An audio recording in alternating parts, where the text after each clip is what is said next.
तो पुण्यात्माओं, हमारा कहने का दास का उद्देश्य ये है कि इन राजनेताओं से हटकर तुम भगवान की तरफ चलो एक बार।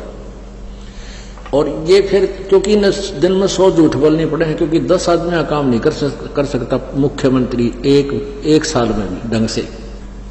और ये MLA वगैरह तक कर ही क्या सकते हैं। बस ये गणत थाने में जो अपने मत के होते हैं ना, उनकी सिफारिश कर देंगे, दूसरों के साथ अन्याय करवा देंगे, इतना तो ये कर सकते हैं। इससे अधिक इनका व्यवत नहीं है। कहने का भाव यह कि ये भी जरूरी है, आवश्यक है, ये अपना व्यवस्था बनाए रखने के लिए।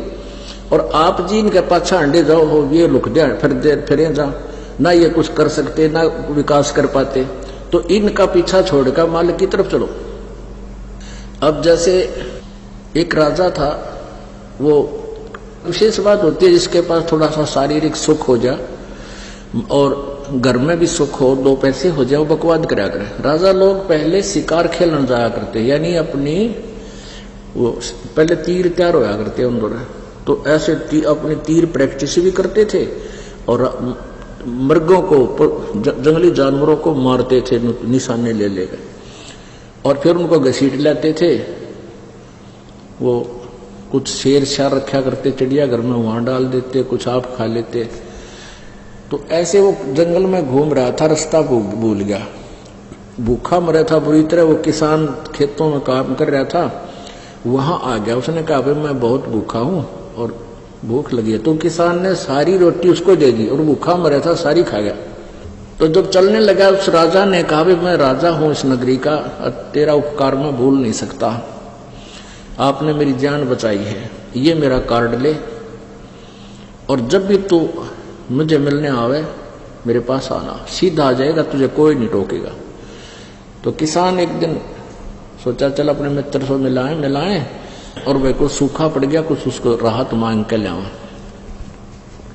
तो वहां गया तो राजा भी अपने बाहर आंगन में बैठा और ऐसे कोई क्रिया, अपना धार्मिक कोई अनुष्ठान कर रहा था, भक्ति कर रहा था। अब वो किसान पहुंच गया, किसी ने टोका नहीं, वहां जहां वो कर रहा था वहां खड़ा हो गया। एक सिपाही से पूछा भी क्या कर रहा राजा, कि भगवान से अपने राज्य में सुख मांगे है और धन मांगता है। तो किसान बोला अरे तेरा गजब, ये मत भिखारी के पास आ गया, उल्टा ही चल पड़ा कि मैं तो इस मांगना था, यू आप भिखारी पाया मैंने, तो मैं उसी से क्यों ना मांग लूं जिससे ये मांग रहा है। वापस आ गया। तो पुण्यात्मा, ये कोड वर्ड है, न समझ लेना। अब धक्के क्यों खा रहे हैं, दुखी क्यों हो रहे हैं, हम भगवान से दूर हो गए, वो परमात्मा हमें मिला नहीं जिससे हम प्रारब्ध से न्यारा भी मांगेंगे तो भी हमें देगा। वो कबीर गॉड है।